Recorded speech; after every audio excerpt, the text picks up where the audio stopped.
Mi nombre es Sofía y tengo 31 años. Mi familia me dijo que no fuera a la celebración de Año Nuevo porque solo harás que todos se sientan incómodos. Esas fueron las palabras exactas de mi madre, dichas con calma por teléfono como si estuviera hablando del clima en lugar de excluirme de una tradición familiar que habíamos compartido desde que era niña. No discutí.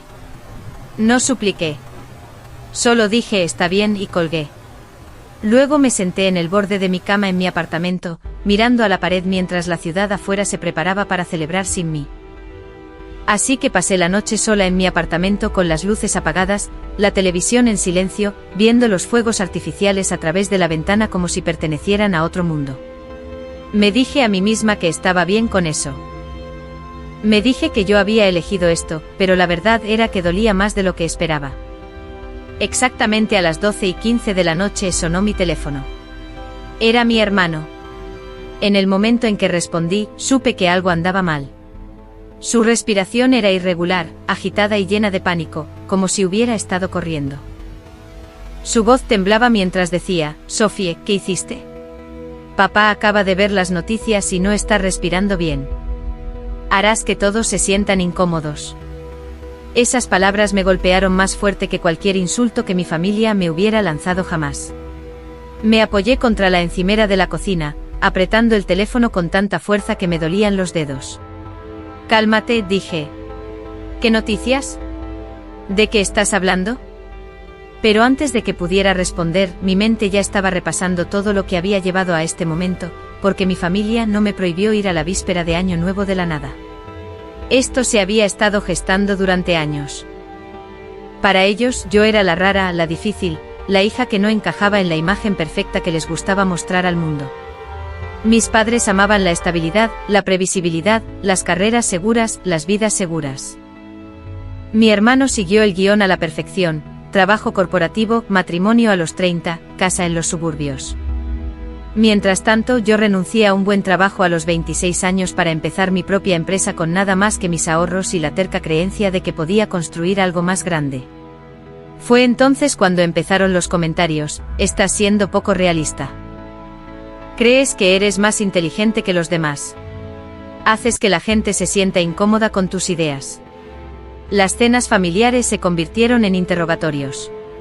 En cada festividad, alguien preguntaba cuándo planeaba volver a conseguir un trabajo de verdad. Cuando dejé de aparecer tan seguido, dijeron que estaba actuando con superioridad. Cuando sí aparecía, decían que mi presencia cambiaba el humor de todos. Para cuando llegó la víspera de Año Nuevo este año, el resentimiento tácito finalmente se convirtió en un mensaje claro: no vengas. Pasando la víspera de Año Nuevo sola. Así que no fui. Brindé a la medianoche con una copa de champán barato, de pie y descalza en el suelo de mi cocina. Sin abrazos, sin cuenta regresiva, solo vítores distantes filtrándose a través del cristal. Recuerdo reírme silenciosamente para mis adentros, no porque fuera divertido, sino porque era absurdo lo solitario que podía sentirse el éxito cuando las personas con las que querías compartirlo se negaban a verlo. Entonces mi teléfono sonó. Sofía, repitió mi hermano con la voz quebrada. Papá estaba viendo la televisión. Hubo un segmento de negocios. Salió el nombre de tu empresa. Dijeron algo sobre una valoración. Se puso pálido. Mamá empezó a gritar y luego papá simplemente se sentó. Está respirando, pero no bien. No deja de preguntar si realmente eres tú. Cerré los ojos. Por supuesto, eran las noticias. No le había contado a mi familia lo que estaba pasando con mi empresa, no porque lo estuviera ocultando, sino porque cada vez que intentaba explicarlo, lo descartaban como otra fase, otro sueño poco realista. Así que cuando los inversores empezaron a circular, cuando el crecimiento explotó, cuando los números dejaron de ser teóricos y se volvieron innegables, me mantuve callada. Ya no necesitaba su aprobación. O al menos, eso era lo que me decía a mí misma. ¿Qué dijeron las noticias?, pregunté. Hubo una pausa. Dijeron que la fundadora, tú, te acabas de convertir en billonaria de la noche a la mañana tras el anuncio de la adquisición. La palabra quedó suspendida en el aire entre nosotros. Billonaria. Silencio de medianoche y punto de quiebre emocional. Me deslicé hasta el suelo de la cocina, con la espalda contra el gabinete. No porque estuviera sorprendida, ya había sido un día surrealista, sino por el momento en que ocurría. Porque mientras mi familia brindaba sin mí, celebrando un nuevo año al que no fui invitada, el mundo acababa de anunciar algo que los obligaría a verme de manera diferente, quisieran o no. Nunca quise que papá se enterara así, dije en voz baja. Ese no es el punto, espetó mi hermano, y luego suavizó la voz. Mamá está perdiendo los estribos. No deja de decir que esto no puede ser real. Papá pregunta por qué nunca nos lo dijiste. Y ahora no puede recuperar el aliento. Sof, no sé qué hacer. Me puse de pie, de repente firme. Llama a una ambulancia, dije. Ahora. No discutas. Hazlo.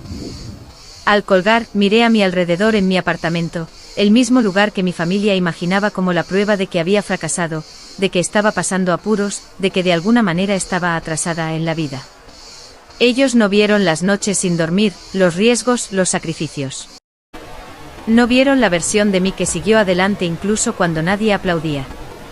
Agarré mi abrigo, mis llaves y mi teléfono. La llamada telefónica a las 12:15 de la noche. No me querían en la víspera de Año Nuevo porque hacía que todos se sintieran incómodos. Pero ahora, les gustara o no, mi ausencia y mi éxito se habían vuelto imposibles de ignorar. Y mientras salía al aire frío de la noche, dirigiéndome hacia la familia que me había rechazado, supe que esto era solo el comienzo de lo que estaban por aprender.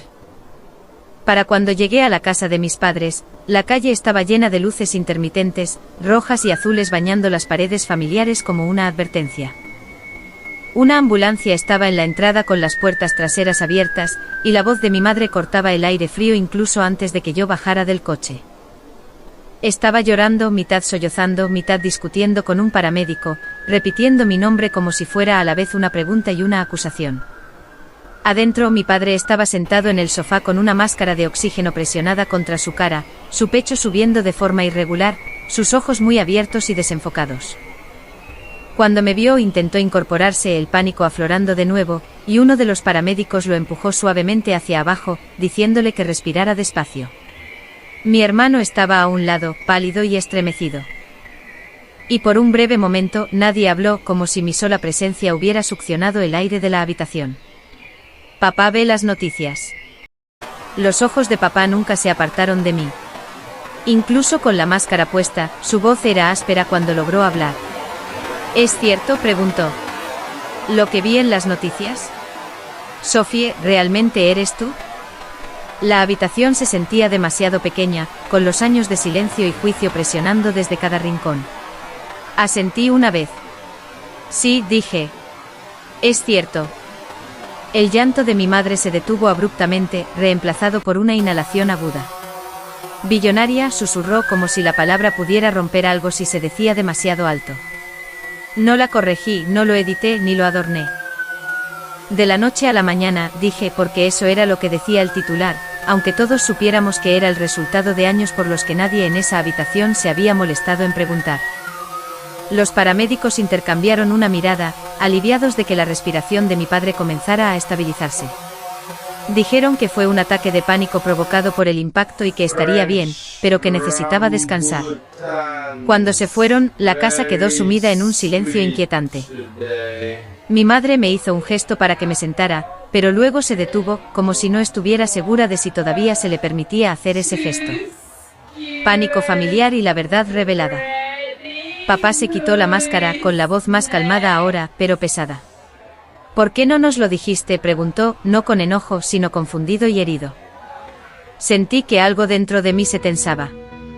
Lo intenté, dije. Durante años. Cada vez que hablaba de mi trabajo, me decían que no era real, que hacía que la gente se sintiera incómoda, que estaba haciendo el ridículo. Mi hermano miró al suelo. Mi madre abrió la boca y luego la cerró de nuevo. Papá tragó saliva. Estábamos preocupados por ti, dijo. Solté una risa corta y sin gracia. Me prohibieron venir en Año Nuevo, respondí. Me dijeron que no viniera porque haría que todos se sintieran incómodos. Pasé la noche sola en mi apartamento. Y exactamente a las 12:15 de la noche, mi hermano llamó porque viste las noticias y no podías respirar. Las palabras quedaron allí, innegables. Mi madre se desplomó en una silla, cubriéndose la cara. No lo sabíamos, dijo. No lo entendíamos. Me acerqué. Ese es el problema, dije suavemente. Nunca intentaron hacerlo. El momento de la reivindicación final. Papá parecía más viejo de lo que recordaba, de algún modo más pequeño. Pensé que el éxito se veía de cierta manera, admitió. Pensé que si no seguías el camino que conocíamos, estabas perdida. Hizo una pausa, con los ojos brillantes. Me equivoqué. Escuchar eso no borró los años de distancia, pero agrietó algo. No fue alivio ni perdón, solo honestidad. Finalmente hicieron preguntas entonces, preguntas reales, sobre la empresa, sobre cómo empezó, sobre lo cerca que estuve de fracasar. Por primera vez, nadie me interrumpió con consejos o advertencias. Escucharon y mientras hablaba, me di cuenta de algo importante, su aprobación no se sentía tan poderosa como había imaginado. No me sentí completada por ella. Me sentí igual, seguía siendo yo, seguía siendo la mujer a la que le habían dicho que se mantuviera alejada. Cuando me levanté para irme, mi madre tomó mi mano. El año que viene, dijo en voz baja. Por favor, ven. La miré a los ojos. Ya veremos, respondí.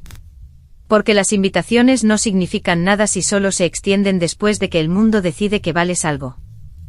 Mensaje emocional final. Afuera, los restos de los fuegos artificiales aún ensuciaban la calle, la celebración de ayer ya estaba olvidada. Me senté en mi coche por un momento antes de arrancar el motor, respirando el silencio. Pensé en lo fácil que la gente descarta lo que no entiende, lo rápido que reescriben la historia una vez que el éxito se hace visible y lo solitario que puede ser crecer más allá de la versión de ti misma con la que los demás se sienten cómodos. Conduje a casa mientras el sol empezaba a salir, el nuevo año desplegándose sin importar si alguien lo aprobaba o no, y si hay algo que mi historia demuestra, es esto: ser excluida no significa que estés equivocada. Que duden de ti no significa que vayas a fracasar. Y a veces las personas que te dicen que haces que todos se sientan incómodos son simplemente las que se sienten incómodas con la idea de que puedas superarlos.